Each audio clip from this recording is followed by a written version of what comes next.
নমস্কাৰ মই আজি আপোনালোকক অসম লোকসেৱা আয়োগ APSC এ অনুষ্ঠিত কৰা কম্বাইন্ড কম্পিটিটিভ এক্সামৰ বিষয়ে ক'বলৈ লৈছোঁ। ইতিমধ্যে আমাৰ 2020 চনত মেইনছ পৰীক্ষাৰ ফলাফল ঘোষণা কৰিছে আৰু অতি শীঘ্ৰে হয়তো ইয়াৰ পিছৰ বৰ্ষৰ প্ৰিলিমছ যতদূৰ সম্ভৱ ডিসেম্বৰ জানুৱাৰী মাহৰ ভিতৰতে অনুষ্ঠিত কৰা হ'ব। গতিকে মই আজি আপোনালোকক APSCৰ হ'বলগীয়া প্ৰিলিমছ পৰীক্ষাৰ বিষয়ে অকমান এটা আভাস দিব বিচাৰিছোঁ।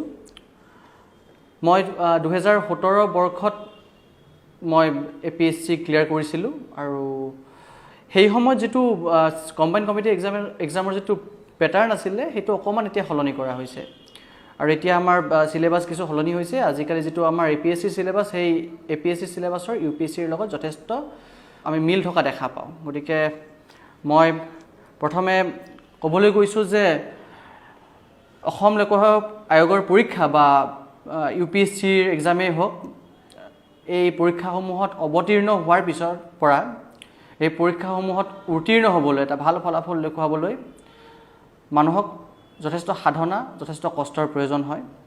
অকল কষ্টই নহয়, আচলতে ক'বলৈ গ'লে কষ্টৰ লগতে স্মাৰ্ট ৱৰ্ক আমি কৰিব লাগে। এটা ডিসিপ্লিন ষ্ট্ৰেটেজি লাগে আমাৰ ধৈৰ্য লাগে, আমাৰ এটা ডিভোশন লাগে আৰু আমি মেণ্টেলি প্ৰিপেয়াৰ হ'ব লাগে যে আমি যিকোনো প্ৰকাৰে হওক যিকোনো ধৰণেই হওক যিমান দূৰ কষ্ট কৰিয়ে হওক যাতে আমি এই পৰীক্ষাটোত আমি উত্তীৰ্ণ হ'ব পাৰোঁ।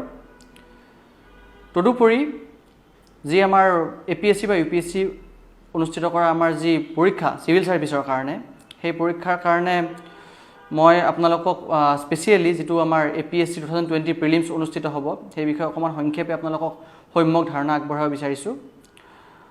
আমাৰ যেটো কম্বাইন্ড কম্পিটিটিভ প্ৰিলিমিনাৰী এক্সামিনেশ্যন 2020 এটা অনুষ্ঠিত হ'ব, তাৰ যদি আমি সিলেবাসৰ ফালে চাওঁ তাত দুটা সাবজেক্ট আছে। এটা হৈছে CSET civil service aptitude test আৰু এটা হ'ব আমাৰ জেনাৰেল ষ্টাডিজ। আমাৰ CSETত 33% কোৱালিফাইং মাৰ্কস, গতিকে ইয়াত 33% পোৱাৰ পিছত যিখন আমাৰ জেনাৰেল ষ্টাডিজৰ পেপাৰ আছে সেই পেপাৰখনত পোৱা নম্বৰে আলটিমেটলি আমি মেইনছ পৰীক্ষাত অৱতীৰ্ণ হ'ব পাৰিম নে নাই সেই বিষয়ে জনাব। প্ৰিলিমছ এক্সামৰ যেটো সিলেবাস CSETৰ সিলেবাসটো সম্পৰ্কে ক'বলৈ গ'লে আমি পাওঁ যে যেটো আমাৰ APSC ৱেবছাইটত উপলব্ধ আছে এতিয়া তাত আছে comprehension, interpersonal skills including communication skills, logical reasoning and analytical ability, decision making and problem solving, general mental ability, basic numeracy, numbers and their relations, orders of magnitude etc. এটো দশমমান পৰ্যায়ৰ ক্লাছ 10 লেভেল হ'ব বুলি APSC ৱেবছাইটত কোৱা হৈছে আৰু ইয়াৰ লগত আছে data ইন্টাৰপ্ৰিটেশ্যন, charts, গ্ৰাফছ, tables, data সাফিচিয়েন্সি etc. এটো দশম শ্ৰেণী পৰ্যায়ৰ হ'ব। এই ক্ষেত্ৰত আমি যদি CSETৰ কিতাপৰ বিষয়ে ক'বলৈ যাওঁ নৰমালি আমি এই ক্ষেত্ৰত আৰিহান্তৰ যিবিলাক আমাৰ কিতাপ আমি অনলাইন পাওঁ বিভিন্ন ধৰণৰ অনলাইন ৱেবছাইটত পাওঁ, প্লাছ টাটা মেগ্ৰ হিলছৰ কিতাপ আছে আৰু যিবিলাক আমাৰ ভাৰতৰ কিছুমান কোচিং ইনষ্টিটিউট আছে খুব ভাল। আমি বিজন আইজৰ নাম ল'ব পাৰোঁ, আমি বাজিৰামেন ৰবিৰ নাম ল'ব পাৰোঁ। এই ৱেবছাইটবিলাকে কিছুমান CSETৰ ক্ষেত্ৰত কিছুমান বুকলেট উলিয়াই তেওঁলোকৰ কিছুমান কিতাপ উলিয়াই, তো এই কিতাপবিলাক ফলো কৰি পেলাই আমি CSETৰ কাৰণে নিজকে প্ৰিপেয়াৰ কৰিব পাৰোঁ।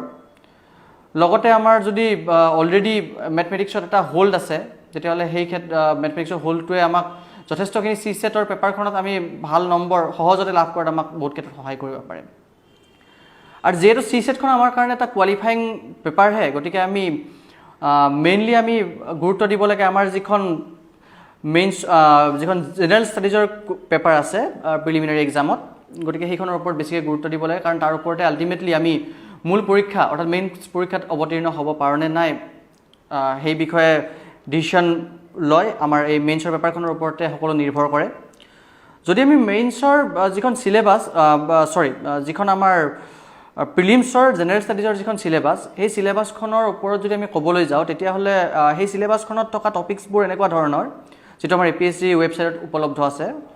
The current events of national and international importance, history of India and Indian national movement, India and world geography, physical, social, economic geography of India and the world, Indian polity and governance, constitution, political system, panchayat raj, public policy, rights issues, etc. Economic and social development, sustainable development, poverty, inclusion, demographics, social sector initiatives, etc. General issues on environment, ecology, biodiversity and climate change, আৰু general science. আমি যদি এটা এটাকে topic চাবলৈ আৰম্ভ কৰোঁ, পোনপ্ৰথমে আহিব আমাৰ current events of national and international importance. আৰু এই ক্ষেত্ৰত আমি আমাৰ news paper, specially the Hindu আমি ফ'ল' কৰিব লাগে। লগতে আমাৰ বিভিন্ন ধৰণৰ মেগাজিন ওলায়, ইণ্ডিয়া টুডে আছে, প্ৰতিযোগিতা দৰ্পণ আছে। তো এই ধৰণৰ মেগাজিনবোৰ ফ'ল' কৰিলে আমি আমাৰ কাৰেণ্ট ইভেণ্টছৰ বিষয়ে আমি জানিব পাৰোঁ। 2 নম্বৰত আমাৰ আছে history of India and the Indian national movement. ইয়াৰ কাৰণে আমি বিপান চন্দ্ৰৰ আমি 2খন বুক আমি ফ'ল' কৰোঁ। লগতে আমাৰ old NCERT, Tamil Nadu state education বৰ্ডৰ কিতাপ, এল মুখাৰ্জী কিতাপ, আমি এইসমূহ কিতাপ পঢ়িলেও আমাৰ যথেষ্টখিনি আমাৰ ইণ্ডিয়ান হিষ্ট্ৰী প্লাছ আমাৰ ৱৰ্ল্ড হিষ্ট্ৰী হৈ যায়। আৰু যদি ৱৰ্ল্ড হিষ্ট্ৰী আমি চাইমালটেনিয়াছলি পঢ়ি থাকোঁ, সেইটোৱে আমাক মেইনছৰ কাৰণে সহায় কৰিব।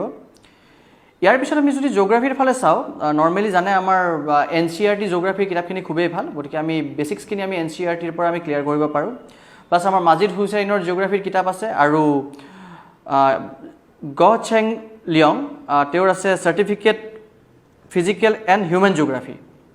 তো সেই কিতাপখন পঢ়ি পেলাই আমি জিঅ'গ্ৰাফীৰ কথা জানিব পাৰোঁ, আৰু সেই কিতাপখনে আমাক যথেষ্ট পৰিমাণে সহায় কৰে জিঅ'গ্ৰাফীৰ ক্ষেত্ৰত। ইণ্ডিয়ান পলিটি বুলি ক'বলৈ গ'লে আমি এখন কিতাপ আমাৰ খুবেই জনপ্ৰিয়, সেইখন কিতাপে আমি নৰ্মেলি চিভিল ছাৰ্ভিচৰ ক্ষেত্ৰত আমি পঢ়োঁ। সেইখন হৈছে লক্ষ্মীকান্ত। লক্ষ্মীকান্তখন পঢ়িলে মই ভাবোঁ যে মোৰ অৰ লেছ আমাৰ চিভিল ছাৰ্ভিচৰ যিখিনি প্ৰিপেৰেশ্যন থাকে পলিটি ৰিলেটেড, সেইখিনি প্ৰিপেৰেশ্যন আমাৰ যথেষ্টখিনি হৈ যায়।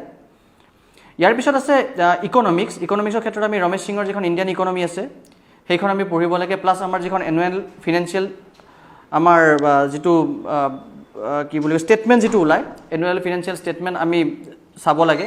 তাতে আমি যথেষ্টখিনি কাৰেণ্ট এফেয়াৰ্ছ, যিটো ইকনমিক্স ৰিলেটেড কাৰেণ্ট এফেয়াৰ্ছ, তাত আমি পাব পাৰোঁ।